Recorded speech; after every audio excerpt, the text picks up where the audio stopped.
Pueden ser creados por nuevas instituciones, las encargadas de reunir los datos. Es de esperar que esta misma lógica pueda aplicarse a escalas mucho mayores en la medicina económica. Se usarán técnicas de Big Data para identificar patrones mínimos en la información genómica de individuos, en historiales médicos, síntomas, protocolos, resultados y datos a tiempo real suministrados por sensores corporales y datos ambientales. La medicina avanzará decodificando conjuntos de datos inmensos, interrelacionados, baratos e imprecisos, en lugar de los datos pequeños, en silos imprecisos y patentados que generan los informes médicos, los ensayos clínicos y los experimentos de laboratorio. Al acceder a estas bases de datos, los médicos e incluso los pacientes pueden convertirse en investigadores y la buena práctica basada en pruebas podrán extenderse por todas las comunidades médicas. Pero entonces surge una pregunta incómoda. ¿Cómo pueden juntarse todos estos datos si proveedores, aseguradores, fabricantes de dispositivos, compañías farmacéuticas, Google, pacientes y gobierno no solo poseen distintas partes del total de datos, sino que los protegen celosamente y compiten basándose en la ventaja que les proporcionan? Cuando tiene sentido unir conjuntos de datos, ¿cómo se va a proteger la privacidad y los derechos del paciente?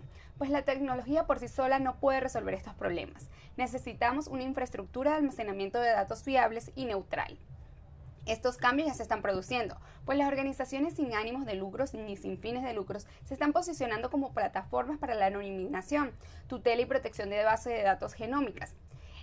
Diferentes personas ya han realizado este proyecto y lo han puesto en marcha en Pekín, pues los registros gestionados por universidades y asociaciones médicas se están convirtiendo en archivos dinámicos en los que se comparten datos de medicinas basados en pruebas. Las nuevas tecnologías de anonimización y encriptados de datos harán compatible la necesidad científica de divulgar con el derecho personal a la privacidad.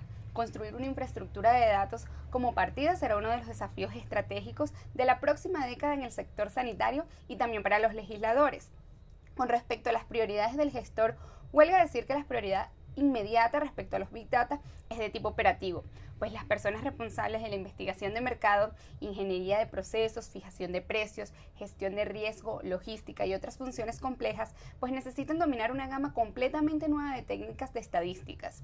Numerosos analistas que se han formado muy recientemente durante la última década se encuentran con que sus destrezas han quedado ya obsoletas, pues los departamentos de tecnología de la información necesitan controlar el procesamiento de datos a una escala por completo distinta y a menudo a tiempo real, en vez de por tandas y fuera de línea.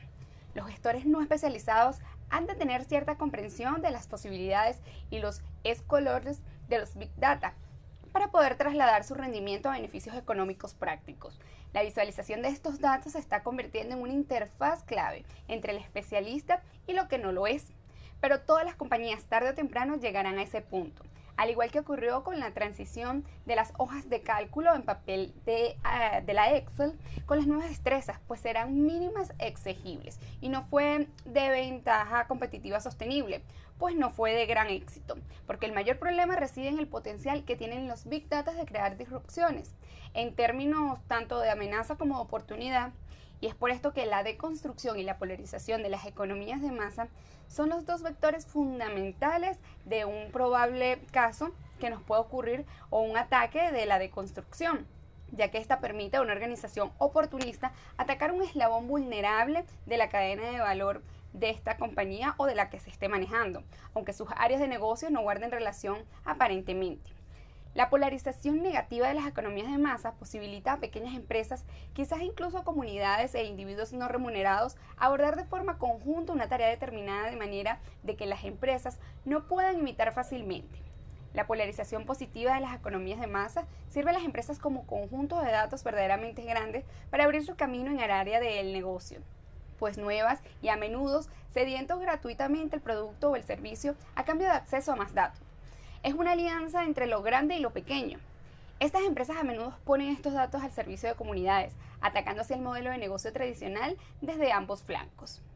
También podemos hablar de que, a modo de respuesta de esto, la empresa tiene que aplicar estas mismas medidas a su propia estructura, pues necesita construir su cadena de valor, que es muy importante, poner algunos de sus recursos al servicio de la energía de las comunidades y por una vía u otra impulsar sus recursos por encima de un miembro o de un umbral de masa crítica mucho más alto.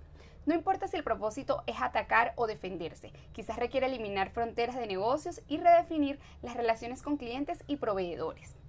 También es importante externalizar las funciones previamente consideradas fundamentalmente.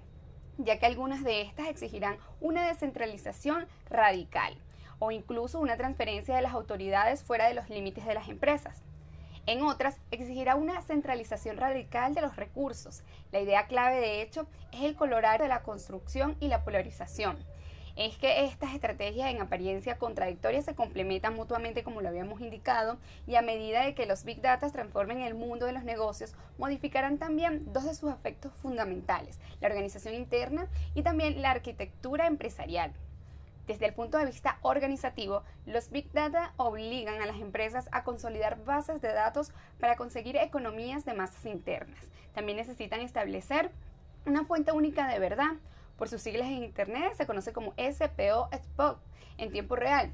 Esto puede suponer un desafío inmenso porque la información requerida o referida a un único cliente puede estar encerrada en distintas líneas de productos y en canales diferentes, pues la mayoría de las empresas no tienen capacidad para conectar sus datos online y offline de manera consistente. También reconstruir bases de datos heredadas de cero no es factible, así que los gestores tienden a articular un camino para la migración de datos, por el cual la inversión de una arquitectura nueva y más funcional se va amortizando a medida que se implanta. También hay que cerrar el almacén de datos heredados, pero hay que hacerlo por etapas. Esto puede parecer desconcertable y desaconsejable desde el punto de vista económico, pero es que hay que valorarlo estratégicamente, pues de otro modo un recién llegado sin herencia disfrutará de una ventaja inmensa. A la inversa, las destrezas analíticas necesarias para interrogar esa base de datos integrada para controlar la gran información han de ser en última una instancia descentralizadas y transferidas a distintas unidades de aquel negocio. Eso llevará tiempo, puesto que ahora mismo esas destrezas escasean y por tanto hay que dosificarlas. Las empresas tienen que desarrollar planes explícitos para gestionar esta evolución. Las consecuencias de los Big Data para dar la arquitectura de las industrias están relacionadas con la capacidad de aprovechar las destrezas superiores de otros jugadores. Esto puede requerir externalizar a la innovación, trasladar a pequeños participantes, sobre todo clientes, poniendo a su disposición IPA y bases de datos patentadas. También interna y externa, listar el procesamiento y la gestión de instalaciones a un proveedor en la nube que disfruta de una economía de escala y de una experiencia superior. Puede también aplicarse además una inversión de sociedades de datos para conseguir de manera conjunta una masa crítica, que sería invariable e individualmente. En todos los casos, la definición del negocio cambia para adaptarse a la revolución de la ventaja competitiva, más allá de los límites del modelo de negocio tradicional que muchos conocemos y practicamos con nuestros negocios. Hay una última cuestión que en realidad rebasa los límites de este video, pero cuya importancia no se puede dejar de señalar, que son los derechos de los datos. En la mayoría de los contextos de negocios resulta totalmente ambiguo quién es el dueño de estos datos personales y qué derechos tiene a usarlos. En teorías, hay un contrato que gobierna la relación entre el sujeto objeto de los datos y el que utiliza. Pero en la práctica, este contrato casi no significa nada, pues los individuos objeto de los datos no se leen los contratos. A menudo no tienen otra alternativa que firmarlos y desconocen el uso real que se hace de esa información. Pero si se inducieran más con los términos de intercambio de datos, tal y como han propuesto algunos legisladores, entonces su exploración para diversos fines legislativos quedarían truncada.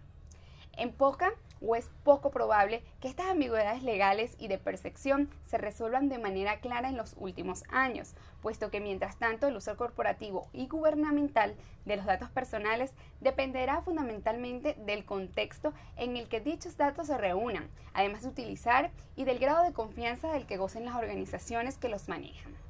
También determinar ese contexto y construir esa confianza serán desafíos fundamentales. En última instancia, la legitimidad con la que usen sus datos las empresas a ojos de los clientes y de la sociedad determinará el ritmo al que la revolución de los Big Data transformará nuestro mundo. Los Big Data y el futuro de los negocios. La base del emprendimiento empresarial es la información. De hecho, algunas de las primeras manifestaciones de escritura y contabilidad proceden de estas, de mercaderes superiores o superiores de alrededor del año unos 8.000. Que utilizaban pequeñas cuentas de barro para representar artículos para el comercio y después dejaban constancia escrita de esto, también de sus transacciones. Así que cuando examinemos el papel de los datos en la actualidad, podemos afirmar que no ha cambiado gran cosa. Ahora, tenemos capacidad para recopilar, almacenar y usar más información, pero la naturaleza de los datos y su importancia no han variado esencialmente. De acuerdo con esta interpretación, la expresión Big Data es solo una manera grandiculenta de describir la capacidad de la sociedad, de cómo controla los datos ahora más que nunca, pero no altera la naturaleza, fundamental del comercio desde la antigüedad hasta nuestros días actuales.